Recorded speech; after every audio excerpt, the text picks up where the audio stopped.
You're listening to the Digital Deep Dive, where we tackle the newest trends, strategies, and pain points shaping growth across the digital landscape. From Amazon and D2C to international expansion, join our host and e-commerce leaders across multiple industries for in-depth discussions on how to maximize your brands in the digital arena. Now, here's your host, Aaron Conant. Hey everybody, welcome back to the Digital Deep Dive podcast. I'm your host, Aaron Conant, and just going to have an awesome conversation today with a good friend, Tom Logan, over at Cohley. They've been great supporters of the network. Come up a ton of times while I'm having conversation with brands, especially around content as a whole. And one of the unique things we're doing a dinner on content with Tom and his team, earlier this month, and this idea of branded and non-branded content coming up, and are you willing to use it, or are the executive teams, the founders, willing to use this content? If it's slightly, if it's not branded content, maybe it's, UGC that's been created, if it drives traffic, if it drives sales, if it drives conversion. And it was just a great conversation that we're going to kind of pick apart today that we had at dinner. So we're going to be covering a variety of things, including not just, the use of branded and non-branded content, UGC, but kind of those new acquisition channels as well. Going beyond those singular focuses of Facebook, Instagram, how we can help brands, find more ways to be efficient with the content they have and what they're doing with it. So, Tom, I'll kick it over to you. If you want to do a brief intro on yourself and Cohley, that'd be awesome. Then we can kind of jump into the conversation. Sound good? Yeah, that sounds great. Let's see. Aaron, first of all, thanks for hosting me. It's always nice to have conversations with you, whether they're recorded or not. So quick overview on myself and then Cohley. I'm Tom Logan, come from Santa Barbara, California. Originally, that's where I grew up. That's still where the heart is. After college, I moved up to San Francisco. I barely had any idea what a tech startup was at that point. I really just thought Facebook was a distraction from my college coursework, and did not foresee any of this happening for me personally in my professional life. But basically, moved to San Francisco, get a job at this young, promising startup. That ends up being a rocket ship, and sort of the rest is history. Cohley came about via my time at a company called Pecora with my co-founder Eric. And basically what we were doing at Pecora was, and this was in Silicon Valley, just south of San Francisco, we were helping primarily like direct to consumer fashion brands discover photos, sometimes videos that very normal people were taking on their behalf. And so it might be like a photo with a Nike shoe in it or a Nike shirt in it. And we basically helped Nike go out and discover that content that had been posted like reactively, just completely organically, get right to it and then put it to work. What we've done with Cohley is basically flip that entire model on its head.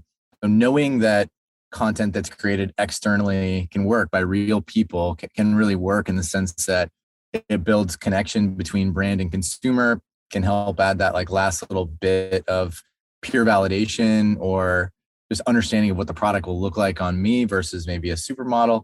And basically what we've done with Cohley is flip the way Pecora was doing things on its head and built out, a massive marketplace full of a variety of different creators, some of whom have influence, but really that's not our focus. It's about continuing to build up the network with people who can create a variety of different high quality branded content, whether it be user generated content in the video form, it could be photos, product reviews, professional photography.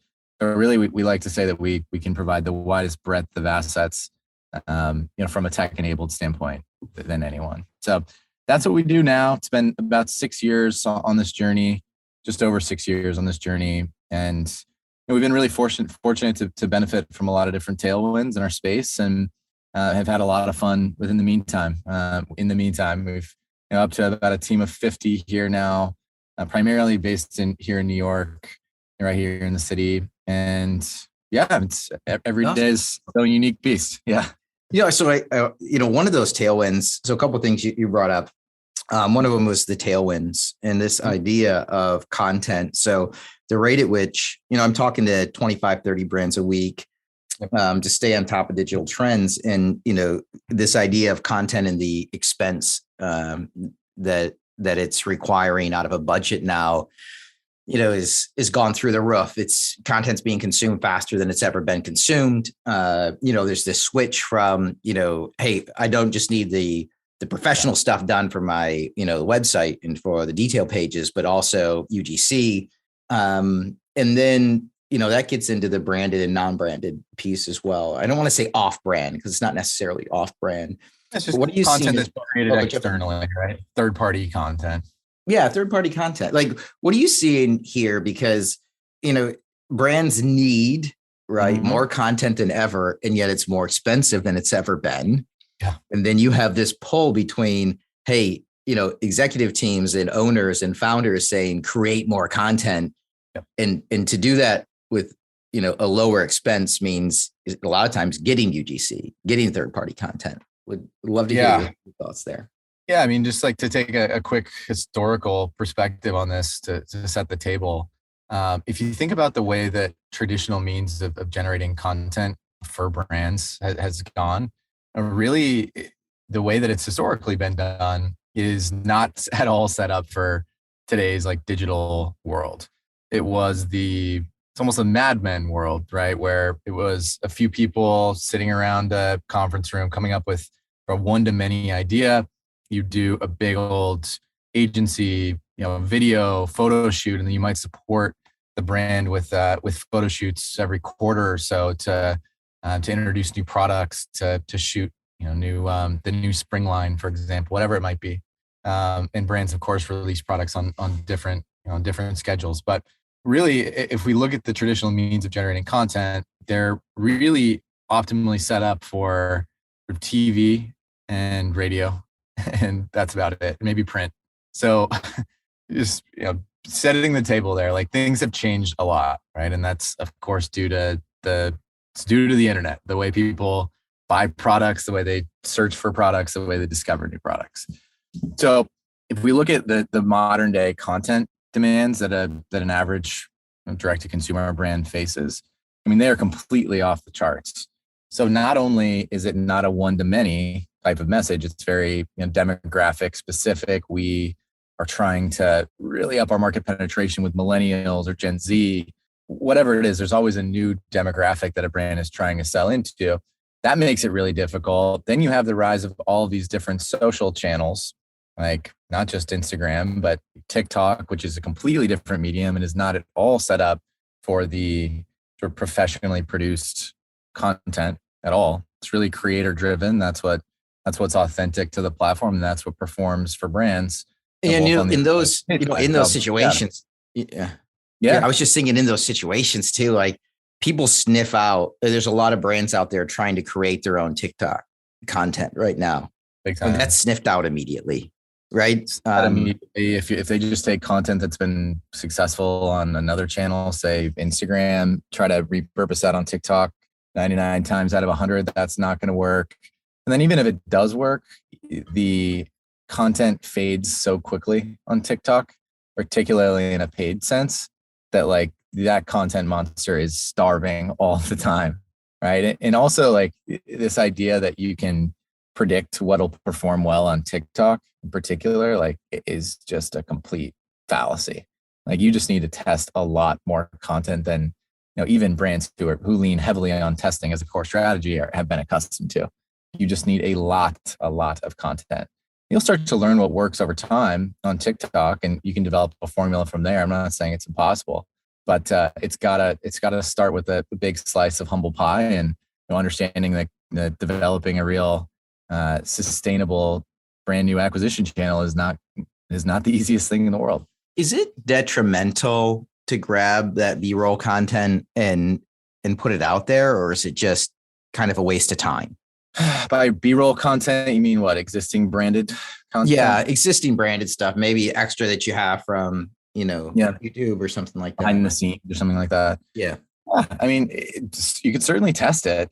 In our experience, in TikTok's own tagline, make TikToks, not ads, very much speaks to this, but tends to be like the creators who have a ton of expertise in optimizing their content for TikTok, jumping on top of trends, creating engaging stuff. It's like leaning on those individuals to help bolster and sustain a real content strategy that leads to growth and conversions is really by far and away the way to go on TikTok.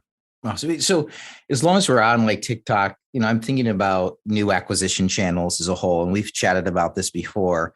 But the idea of new acquisition channels, especially around TikTok, gets into this, third-party content. And that was one of the cool things that we threw out to, I don't know if there was 22 brands at the dinner that night, right? Which was, would you use non-branded content or third-party content to drive it if it drove a significant increase in sales? Or would you sacrifice the sales? 2x your sales in a year. So just to set back one more time, the question to the group was, would you be okay using off-brand content that you personally consider off-brand, if it meant doubling the size of the company year over year? And that split the room. Yep. That literally split the room. I was going to set that up. Yep. It split the room, which is crazy. Which is crazy to me, coming from the data side and the growth side. That's kind of our mandate as a company. If we're not working with companies to help them grow and fend off threats and sustain, regardless of the sort of macroeconomic environment, then I don't feel like we're really doing our job, right?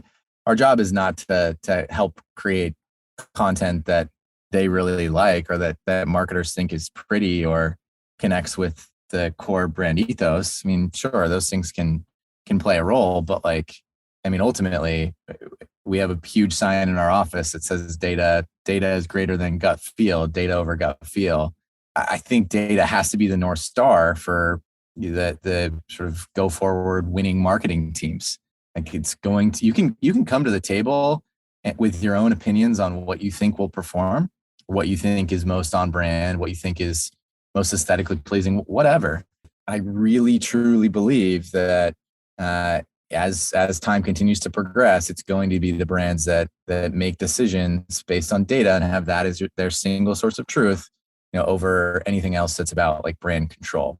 Generally speaking, by the way, like bigger brands who are looking to drive like significant growth, if they're preparing for an initial public offering, if they're trying to really take put the brand on a totally different trajectory, they get this pretty quickly. It tends to be the sort of upstart sub 10 million a year, a lot of like Shopify brands who tend to really struggle with this. And I mean, I get why that's the case. I think they're still looking to establish the brand awareness in a way that connects to their unique value propositions. Just saying, like, as you start to scale, as you start to think about multi-channel acquisition strategies, it's important to let go of the reins a little bit and test things that might be out of the direct oversight or purview of the creative director or the founder, for example. Well, yeah, I think a lot of it was, there's a few brands there that said, 100% they would want to, but they know the founder would never go for it, right? The owners, right? The executive team would never go to it. So then you're running into, the marketing and the digital teams that are charged with growing, sales, 2x year over year. And yet in some ways being, hamstrung from, being able to actually do it. And that was an interesting comment. Is I would say, as we split the room, probably 60% or maybe even more, maybe 70% of the people who said they wouldn't actually said they wanted to, they just know they would never be allowed to. Yeah. I wonder how much of that is true. Like if we actually pose that same question to their founders, their CEOs, would they actually say like, yeah, we would rather you did not 2x your performance, or drive 2x of sales in a year if it meant using content that was considered off brand? I'm not positive they would all say no, but I also think that there's a common trend that I've seen, maybe you've seen this too, with D2C companies that are still in like their early stages. A lot of founding teams seem to believe that like because they started well, let's think about how they actually started the company. They probably saw a need that they experienced themselves, a gap in the market, and decided to go down that route, right? Like there's not, in my experience, not a ton of like 35-year-old guys starting like women's vitamin companies to support like, pre and postnatal, for example, right? So usually people start companies based on their own need, their own experience. It can be really, really hard to come to grips with the fact that like maybe your product has a different market or a different core consumer than the one that you initially intended, which is typically modeled after their own experience, their own persona. Like the persona is them, right? But oftentimes like their core demographic that really connects with their products, loves their products, is actually a little bit different than they'd anticipated. And that can be really difficult to wrap your head around. But I think it's a really important thing to come to grips with and to ultimately lean into, because you as a founder, like you can have a persona molded after you and you can absolutely sell, through that persona. There's plenty of companies who've done a good job of that, then expanded. But it's really like the expansion part. Like, are you eventually okay with switching up your messaging and catering to different personas outside of just yourself? Like RX Bar did a really good job of this. Like this is a story I like to lean on. It's this CrossFit dude sees a need for like a high protein, low fat, like post workout bar, develops it for the CrossFit community, develops this like cult like following within that community. But when you think about RX Bar now, like I don't think about CrossFit. I just think about like a good, clean energy bar that I can grab on the go that has like really pretty packaging, right? And seems to have very simple and healthy ingredients. So, it's, and now they're obviously owned by a massive conglomerate. I'm blanking on which one, but they need to have mass appeal and they need to develop multiple personas. So they've gone a long way. They've come a long way from just like the sweaty CrossFit studio. Yeah, I think that's taking the data to the next level, which is what I've kind of seen right now, in the brands that I'm talking to, the ones that are starting to, again, outperform others in the digital space, is really taking a look at the next level of data. It's not just, hey, is this ad performing or not, but where is the ad performing? I was talking with a women's jean brand who kind of did the same thing. They thought their target market was the 25 to 35-year-old. Mm-hmm. And what they were finding when they did a deep dive on the data, the conversion was on 40 plus. So it was then you have an internal conversation of, okay, what do I really want? Do I want to stick to, hey, my core belief that this is and try to force it into the 25 to 35-year-old? Or do I want to go after the people it's really converting for? Mm-hmm. Right. And they all of a sudden you change your messaging, change your targeting, and they triple sales in 6 months. It's like, wait a minute, like, okay, it's kind of that opening, like, what is the data actually telling us? And not just what's converting, but who's it converting with? Mm-hmm. That's where I think you're going to see, kind of what you're saying is people that use this next level of data to guide their business and growth. That's where we're at now. It's not just enough to have things up on Amazon anymore. It's not just enough to have a direct to consumer site and have SEO and have, pretty imagery. Mm-hmm. It's the testing and learning. But again, that gets right back to, if you're going to test and learn, that means you have to have even more creative. You have to have even more content to test and learn on over and over again. Yeah. It's like this conundrum. What's your read, Aaron, on the general like aversion to content that's created externally? I think like there can be like the word UGC or the acronym UGC, I think has a lot of different meanings and can be a little bit confusing for some. Like when I say UGC to some companies or some marketers, they immediately picture like a grainy, like unpolished, like a photo that a normal person, maybe like you or I, would take on our phones and post to Instagram. Others think about UGC as like an all-encapsulating, okay, we aren't overseeing this specific asset within the context of a photo shoot, or an agency who isn't producing this asset. So that could be a variety of different things too. But like back to the original question, what do you think the aversion is, or why are people scared of the boogie monster there?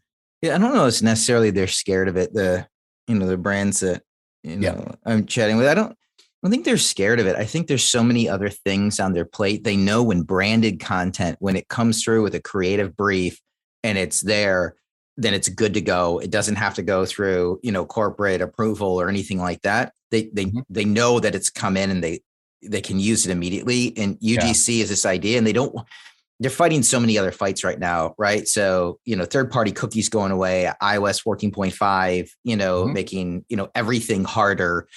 There's, and at a time where they're being leaned on more than ever, that they've got it. And let's be real. The number of real digital professionals out there has not, ramped up greatly over the past 2 years, right? We had this core group of people that were fighting the fight, pre-pandemic. The pandemic hits, and everybody just goes all in on e-com, but people didn't have enough time to have that 3 to 5 years of base knowledge around everything. And so we have a lot of select digital experts that have grown over the past couple of years. Mm-hmm. So people are scrambling to learn, not only, e-com as a whole, conversion, what metrics to track, who are the right partners in this space is where I spend most of my time actually, right? I need a content agency. I need, SMS, I need email, I need direct mail. I need a CDP, right? I need somebody to help with content. There's so many things going on. This is one of those, okay, I can stay branded and nobody will ever argue with it. And I don't have to go fight that fight right now. Mm-hmm. Or I can go for UGC and then try to prove why it's working later on. And it's just a tough spot. So I think it's not right for me. I think it's more for a lot of brands. It's just not the right time for me. Mm-hmm. Yeah, that makes sense. I see it. And let's talk about, let's talk a little bit about what you're referencing there with the iOS changes and how that's made a lot of digital marketers and paid media specialists' lives hellish at times. It's really, obviously it's really difficult, right? Like the gravy train or the sort of strategy that had been working for a few years where you could just dump money into the top of the funnel within Facebook and Instagram ads, and creative was like important, but not critical to driving like a really high return on ad spend. Like that was a sustainable way to grow a business. Right. And people were doing it every day, just throwing money at it and it would come out. Yeah. Right. Throwing money at it and it was working. Like you couldn't miss if you tried, basically. That was how it was for a while. Now, I feel like we're really seeing a separation between like who's actually good at marketing and who is just benefiting from a really advantageous social channel that was actually, in retrospect, very fairly competitively priced in terms of the output. Like now we're seeing brands who are separating and still doing a really good job because they have committed to a test and learn approach from a creative standpoint on Facebook and Instagram. They've put in the work to establish additional converting social ad or social networks. So getting a presence on Snapchat, getting a presence on Pinterest, getting started and turning TikTok into a viable acquisition channel.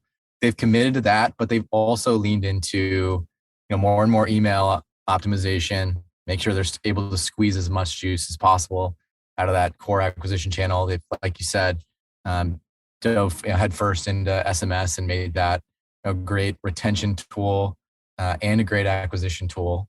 So I think there's just like, we're separating the men from the boys at this point. Oh, 100%. Yeah. That's exactly what's happening. And again, though, I think a key part of that is just getting back to the data. My background, I'm a scientist, right? I love I love the scientific process, and over and over again, it gets back to letting the data do the talking. And, you're right. It's, checking the ego, right? And your personal, biases, the me search you're doing, and, focusing on, hey, what's actually the data telling us, and going in there with an open mind. You can, I think a lot of data scientists, would look at it and say, you can get data to tell you whatever you want it to say, but it's getting the real story from the data and then knowing how to apply it. One of the biggest things that I'm seeing right now is and we probably should have a conversation on this, another podcast, is around CDPs. I think there's 182 of them out there right now. Everybody, I shouldn't say everybody, a lot of people thinking, hey, this is going to be, the silver bullet, right? That's going to help me, tie everything together on the back end and get personalization done and identify everybody individually and talk to them the right way and about what they want us to talk about and serve the right ads. But there's no silver bullet out there, right? The only silver bullet is hard work. I think so. Yeah. And it really is. It is an application of the scientific method. Like we call it content engineering. Basically, the steps are mimicking the scientific method. It's generating content. This doesn't necessarily rely on Cohley to execute by any means. It's really more of a philosophy, but it's generate a ton of diverse, high quality content from a variety of different sources. Test it, activate it, start to learn what's working, what's converting, what are the commonalities of the content that's performing particularly well. And from there, it's, understanding it's the measurement piece, the data. And then from there, you're trying to extract learnings that can be incorporated into back to step one of the feedback loop, which is right back to generate, because you're going to have to continuously refresh that content. It's an always on type of strategy, type of initiative. And, the more you can spin that flywheel and turn that into a real weapon where you're constantly getting great insights, constantly incorporating those insights into your strategy, then, I think you're going to beat a lot of different companies who might have a great product, but they just aren't as disciplined and committed to that, test and learn philosophy. Yeah. I mean, we hear it all the time. You see this little startup brand come over and, the Instapots of the world just take over, and they shouldn't, right? A certain category. Yeah. As we kind of get to the end here, what should people be thinking about over the next 6 to 12 months? What's top of mind for you? What should people be thinking about? Well, going out even further than that, I think that in the not too distant future, call it 5 years, we're going to be at a point where there isn't a single content decision made that isn't heavily informed by data. And that's all the way down to an organic social post. And also would include content tested in TikTok ads, Snapchat ads, Facebook ads, whatever. I think every single piece of content will be backed and heavily informed by data, and brands will have fully committed to this test and learn philosophy because it'll be the only way that they can survive and thrive. In terms of the next 6 to 12 months, I think it's a lot of commitment and strategy towards just optimizing your entire digital marketing strategy. And what I mean by that is committing to multi-platform acquisition strategies that aren't overly reliant on one specific channel. Facebook being a great example, right? Like history has told us this. If a platform looks like it's going to just be here forever and dominate, it's probably pretty close to fading off, or at least losing some ground from a market share capacity. So always be looking onto the horizon for new opportunities to establish brand footprints. Maybe even like if you're a brand that's typically sold to 35 plus, and you've written off TikTok to date because you think it's just a bunch of 18-year-olds doing like trendy dances and stuff, like I would reevaluate that notion. I think it's wrong, frankly. I think that's an outdated way to look at TikTok as a platform. Same thing with Snapchat, traditionally younger demographic. It's growing a lot. Consumers and target audiences are spending so much time on these apps. So, develop real strategies, and then be obsessive with email and SMS optimization. I think Klaviyo does a really good job of this. Shout out to them as a partner. Tenev does a great job with SMS as well. So does Yotpo. I mean, there's a lot of really great partners. I think that both for acquisition and for retention focused marketing initiatives, like you got to have the full stack. And we view Cohley as being a central part of that effort, because you're just not going to squeeze as much juice as you should be out of these channels if you don't have the right types of content and tons of different content to test. So we're excited about the coming months. Honestly, like even with a downturn, I still think that brands are going to have lots of opportunity. people aren't going to stop spending entirely. And you're making great products and you're advertising in thoughtful, data-based ways. Like I think you can build an enduring brand right out of this. 100%. I mean, you guys are a core part of that, and just really appreciate, you supporting so many brands in the network with, helping create and identify and use and measure, I don't want to say, I would say less expensive content, right? Yeah. And much at scale. Cost. Yep. At scale. Indeed. Awesome. Scale. Yeah. Yep. Thanks. Nailed it.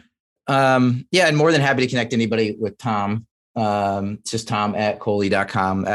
Reach out, chat with him. I'm sure he'd be more than happy to share kind of what more in depthly if you have any questions about anything we chatted about today. With that, I think we're going to wrap it up here. Again, I'm Aaron Conant. Thanks for joining us, and look forward to continuing our digital journey together. If you have any topics you'd like to share, please feel to drop us a line, topics@bwgconnect.com. We'll keep covering these and other hot industry topics affecting digital and your digital growth. Thanks again, Tom, for your time today. It's been a great conversation. Thank you, Aaron. Always a pleasure. Yeah, absolutely, my friend.